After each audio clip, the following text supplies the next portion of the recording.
Hello class 10th। आज हम chapter number 5 arithmetic progressions के बारे में कर रहे हैं। लेक्चर नंबर है 15th। 14th लेक्चर में हमने एक्सरसाइज 5.3 के फर्स्ट 10 क्वेश्चंस किए थे। आज हम करेंगे क्वेश्चन नंबर 11। 11 क्वेश्चन में क्या है, if the sum of first n terms of an A P is 4n minus n square, what is the first term, what is the sum of first two terms, what is the second term, and similarly find the third, 10th and nth term। ठीक है, तो इसमें आपको given क्या है, given ये है कि एस एन जो है वो है 4n माइनस एन स्क्वेयर के इक्वल। ठीक है, अब फर्स्ट टर्म जो होगी, फर्स्ट टर्म मीन्स S1 जिसको हम ए भी बोल सकते हैं, वो किसके इक्वल होगी, n की जगह पर 1 रख दो तो 4 मल्टीप्लाई 1 माइनस 1 का स्क्वेयर यानी कि 4 माइनस 1 यानी कि 3। उसके बाद सम ऑफ फर्स्ट टू टर्म्स वो किसके इक्वल होगी, S2 के इक्वल। मतलब कि जहाँ पे n है वहाँ पर 2 रख दो तो 4 गुना में 2 माइनस 2 का स्क्वेयर, 8 माइनस 4 कितना आ गया 4। ठीक है, उसके बाद सेकंड टर्म, जो सेकंड टर्म होगी वो किसके इक्वल होगी, देखो A2 के। A2 मतलब S2 माइनस S1, क्योंकि आपको एक फॉर्मूला बताया था AN किसके इक्वल होता है SN माइनस SN माइनस 1 के। ये भी एक फॉर्मूला है AN निकालने का। तो A2 किसके इक्वल है S2 यानी कि 4 माइनस S1 यानी कि 3 यानी कि 1। A2 की वैल्यू भी आ गई। अब D किसके इक्वल होगा, D होगा A2 माइनस A1। A2 की वैल्यू है 1 और A1 की वैल्यू है 3, तो माइनस 3 तो कितना आ गया -2। ठीक है, AN किसके इक्वल होगा, a प्लस में n माइनस 1 इंटू डी। ए की वैल्यू कितनी आपकी 3 प्लस में n माइनस 1 और d की वैल्यू -2, तो कितना हो गया 3 माइनस 2n प्लस का 2 मतलब कि 5 माइनस 2n। उसके बाद और क्या निकालना है आपको, A3 भी निकालना है। ठीक है, तो A3 की वैल्यू क्या होगी, a प्लस में 2d मतलब कि 3 प्लस में 2 इंटू -2, तो ये कितना आ जाएगा 5 नहीं 3 माइनस 4 यानी कि -1। ठीक है, और A10 भी निकालना है। A10 मतलब a प्लस में 9d यानी 3 प्लस में 2 इंटू में -2 यानी कि 9 आएगा यहाँ पे, तो 3 माइनस 18 वो कितना आ गया -15। ठीक है, तो ये सभी वैल्यूज आपको निकालनी थी। अब हम करेंगे question number 12।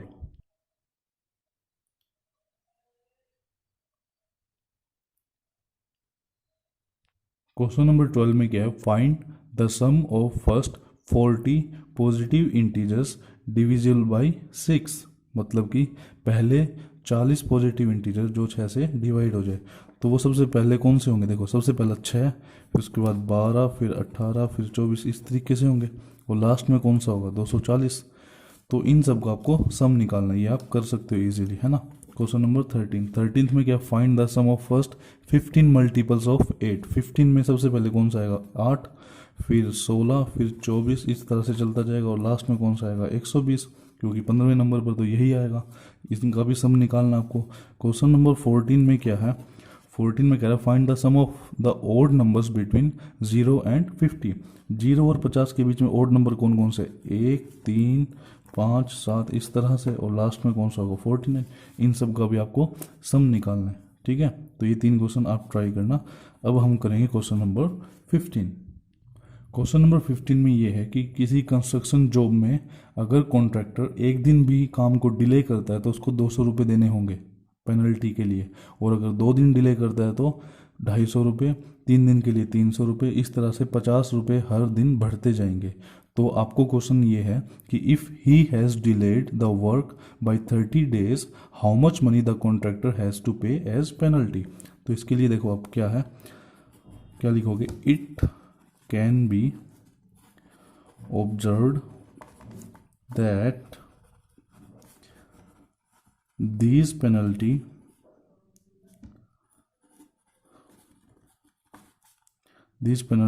are in AP having first term as 200 and D means common difference, वो कैसा है 50। तो आपकी जो एपी हो जाएगी वो क्या हो जाएगी 200, फिर 250, फिर 300, 350, इस तरह से।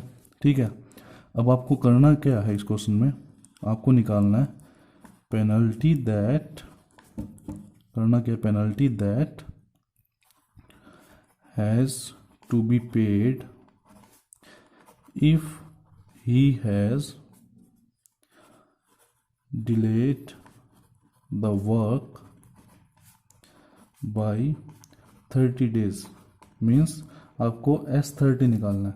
अब S30 किसके इक्वल होगा 30/2, 2 इंटू 200 प्लस में 30 - 1 into D means 50।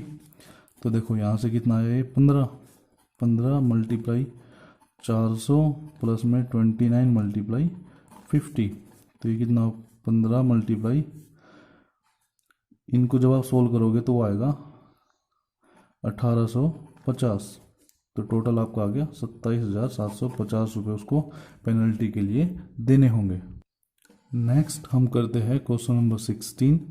Question number 16 में क्या है, एक 700 रुपये का प्राइस है जो किसी स्कूल में ओवरऑल एकेडमिक परफॉर्मेंस के अकॉर्डिंग डिवाइड किया गया है 7 बच्चों के बीच में। ठीक है, और वो इस तरह से डिवाइड किया है कि पहले बच्चे को जितने भी रुपीज़ मिले ना उससे 20 रुपये कम मिले हैं सेकंड को, और फिर उस थर्ड वाले को सेकंड वाले से भी 20 रुपये कम मिले हैं। इस तरह से 700 रुपये डिवाइड किया है। क्वेश्चन ये है कि find the value of each of the prizes. ठीक है, तो हम क्या करते हैं, देखो let the cost of first price, जो पहला जो प्राइस मिला होगा पता नहीं कितने रुपए, मान लो p रुपीज़ मिले उसको।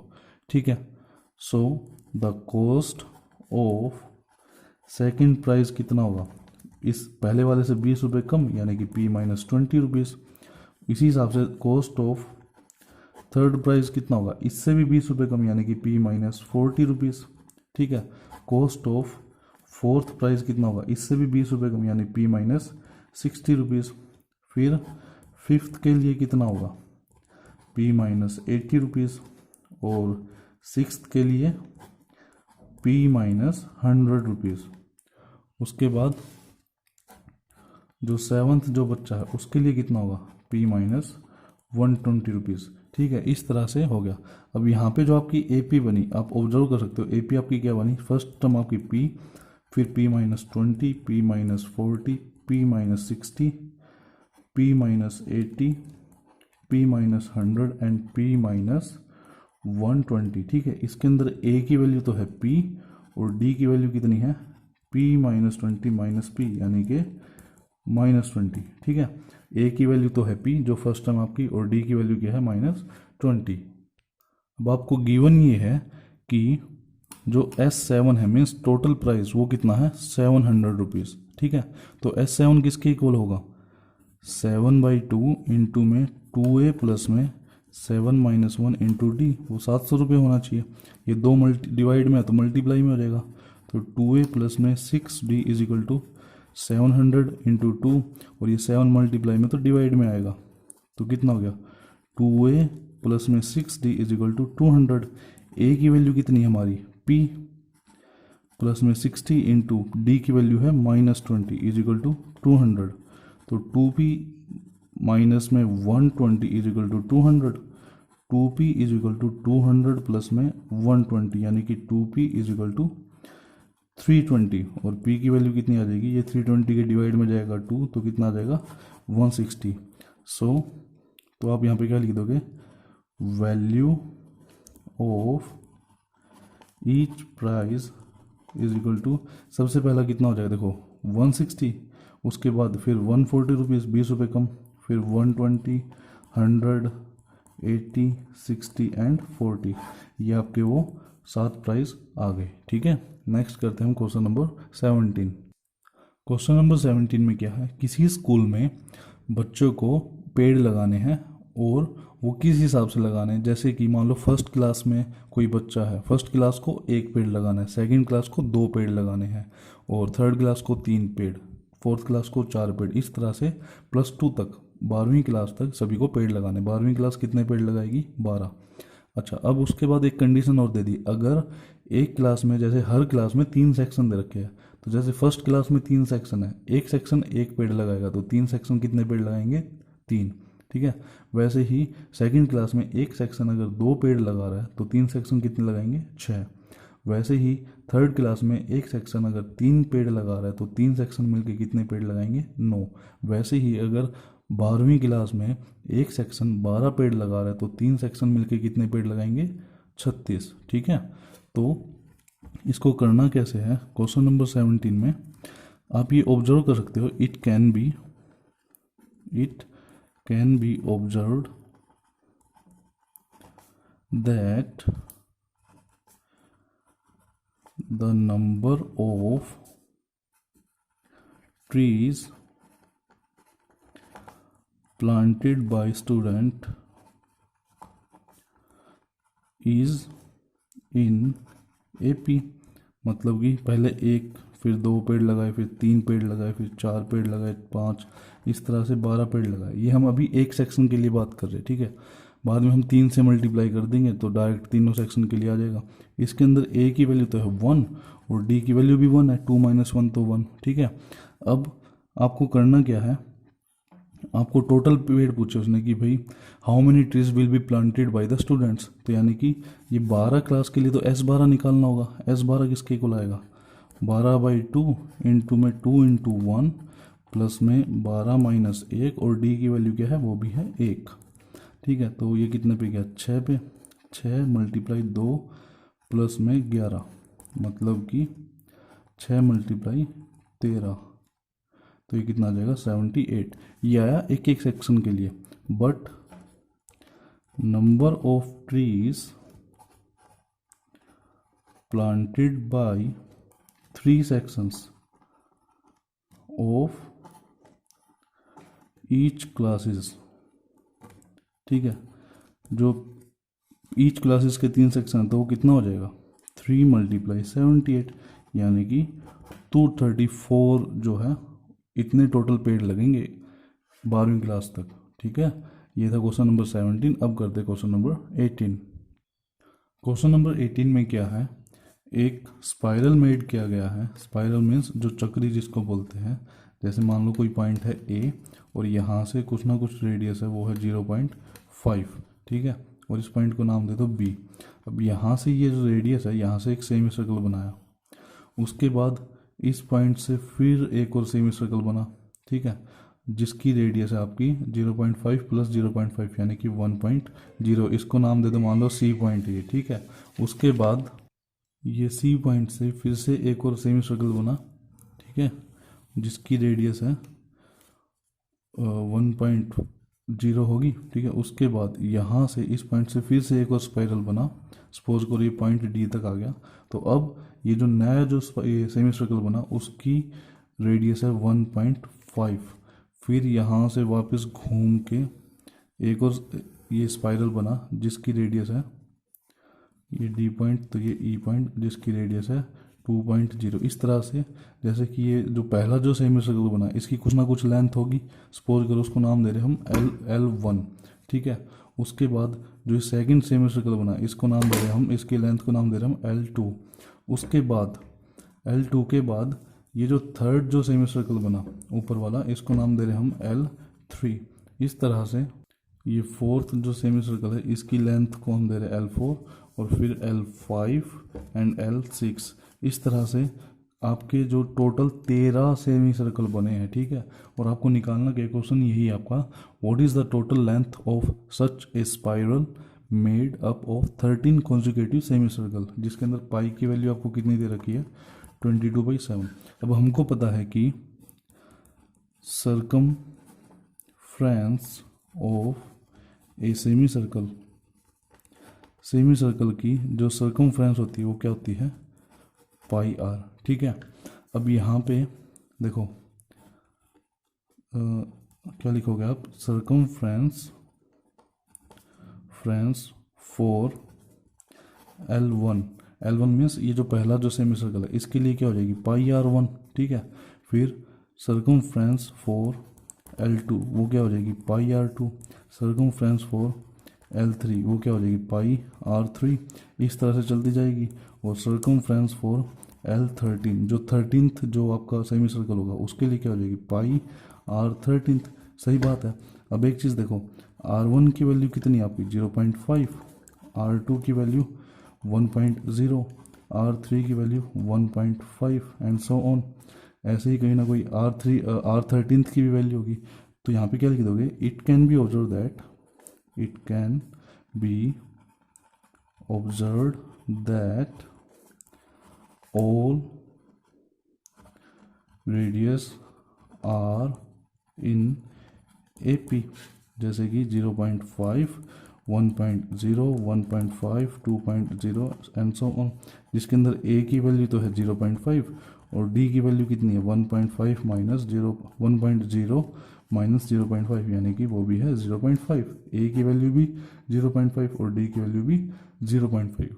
अब यहाँ से जो R13 निकाल सकते हैं हम, R13 किसके इक्वल होगा R1 प्लस में 12D। R1 मीन्स ये आपकी A लगा लो, या तो फिर A की वैल्यू क्या आपकी 0.5 प्लस में 12 इंटू 0.5, तो ये कितना आ गया 0.5 प्लस में 6.0 यानी कि 6.5, तो ये कितना हो जाएगा 6.0 ही आएगा। तो ये टोटल हो गया 6.5। ठीक है, R13 की वैल्यू आ गई 6.5। अब आपको निकालना क्या है टोटल लेंथ। तो टोटल लेंथ जो है आपकी वो किसके इक्वल होगी, वो होगी S13 के इक्वल। S13 मतलब पाई R1 plus pi R2 plus में पाई R3 and so on plus में पाई R13। ठीक है, यहाँ से अगर हम पाई कॉमन ले लें तो क्या हो जाएगा R1 plus R2 plus R3। ठीक है, R13 तक। अब पाई की वैल्यू तो 22/7, R1 की वैल्यू 0.5 प्लस में 1.0 प्लस में 1.5 ऐसा चलता जाएगा, और R13 की वैल्यू कितनी है 6.5। अब आपने करना क्या है, इन सब का सम निकालना है पहले। तो इन सब का सम निकालने के लिए हम SN का फॉर्मूला लगाएंगे, फाइनाइट AP वाला, क्योंकि लास्ट टर्म हमको पता है। तो वो किसके इक्वल होता है n/2, n मतलब S13, तो 13/2 इंटू में A प्लस में AN। ठीक है, तो 22/7 इंटू में 13/2 फिर मल्टीप्लाई 7।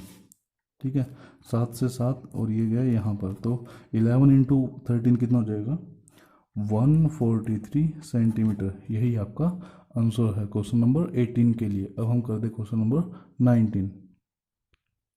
क्वेश्चन नंबर 19 में क्या है कि 200 पेड़ के टुकड़े हैं जिनको जचाया गया है किस तरह से। सबसे नीचे जो लाइन है उसमें तो है 20 पेड़ 20 टुकड़े, उसके बाद उससे ऊपर वाली लाइन में 19, फिर 18, फिर 17 और इस तरह से चलते गए। ठीक है, क्वेश्चन ये है कि पहले तो ये बताओ कि टोटल लाइंस कितनी बनेगी। सबसे नीचे 20, 19, 18, 17 इस तरह से टोटल कितनी लाइन बनेगी जिसमें ये 200 पेड़ आ जाए, और जो सबसे ऊपर वाली जो लाइन है उसमें कितने पेड़ है ये बताने हैं। तो देखो क्या लिखोगे आप, logs इन बॉटम रो कितने हैं 20, फिर logs in second row from bottom वो कितने हैं 19, फिर logs in third row from bottom कितने हैं 18। तो इस तरह से चलते जा रहे हैं। ठीक है, सो जो आपकी AP है वो क्या बन गई आपकी 20, 19, फिर 18, 17, 16 इस तरह से। ठीक है, जिसके अंदर A की वैल्यू तो है 20 और D की वैल्यू कितनी -1, क्योंकि 19 - 20 कितना होगा -1। ठीक है, अब आपको निकालना क्या है, टोटल आपको गिवन कितने हैं, टोटल जो लोग्स है वो कितने हैं 200। ठीक है, इसका मतलब ये कि अगर आप इन सबको जोड़ोगे तो वो 200 आना चाहिए। तो S20 आपका 200 होना चाहिए। ठीक है, अब SN होना चाहिए क्योंकि हमको नहीं पता। इससे पहले आप एक लिख दो कि let there are n number of rows in 200 logs are present. ठीक है, total n number of rows है तो इसका मतलब SN आपका 200 आना चाहिए।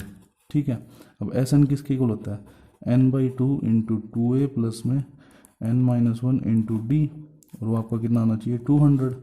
यहाँ से ये जो 2 डिवाइड में मल्टीप्लाई में हो जाएगा, तो n इंटू टू इंटू ए की वैल्यू कितनी है 20 प्लस में n माइनस 1 और d की वैल्यू कितनी है -1 इज इक्वल टू 200 मल्टीप्लाई 2।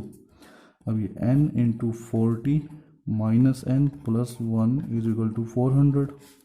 ठीक है, अब ये कितना हो गया 40, ये 41 हो गया ना, तो 41 minus n is equal to 400 और 41n minus n square is equal to 400। इन दोनों को उस तरफ लेके जाएंगे तो क्या हो जाएगा N square minus 41n plus का 400। ये आपकी क्वाड्रेटिक इक्वेशन बन गई।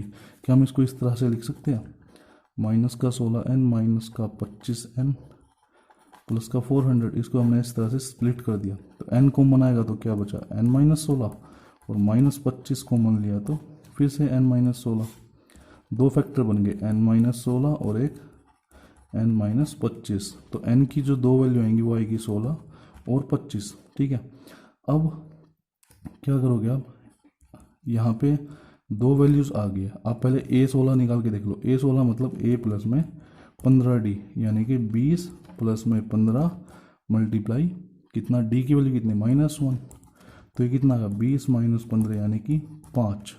और a25 भी निकाल के देख लेते। a25 मतलब a प्लस में 24d मतलब 20 प्लस में 24 मल्टीप्लाई -1 मतलब कि 20 माइनस 24 कितना है -4।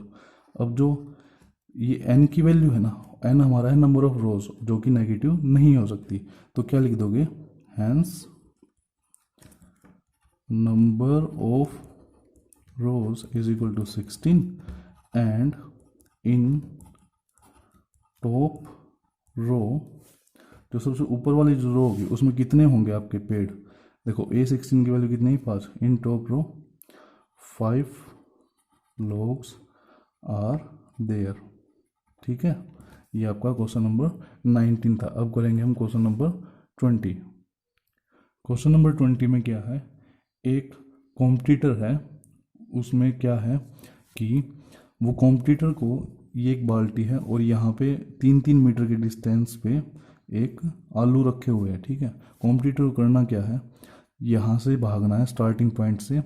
फर्स्ट जो आलू है वो उठाया पोटैटो को और वापस आगे बाल्टी में रखना है। उसके बाद फिर यहाँ से यहाँ तक जाना है सेकंड पोटैटो के लिए, उसको उठाया और वापस बाल्टी में रखा। फिर यहाँ से थर्ड पोटैटो के लिए जाना, उसको उठा के फिर बाल्टी में रखना। इस तरह से टोटल 10 है वो आलू। ठीक है, अब ये बताना क्वेश्चन कि वो टोटल जो कॉम्पिटिटर था वो कितना भागा, टोटल डिस्टेंस कितना था। तो एक चीज़ देखो, फर्स्ट आलू के लिए देखो पहले यहाँ से यहाँ तक 5 मीटर, फिर वापस 5 मीटर, फिर सेकंड आलू के लिए यहाँ से यहाँ तक 8 मीटर और वापस फिर 8 मीटर, फिर थर्ड आलू के लिए यहाँ से यहाँ तक 5 और 3 8 और 3 11 मीटर और वापस फिर 11 मीटर। तो क्या लिखोगे आप, ये एक एपी बन रही है तो आप क्या लिखोगे, distance cover by competitor to pick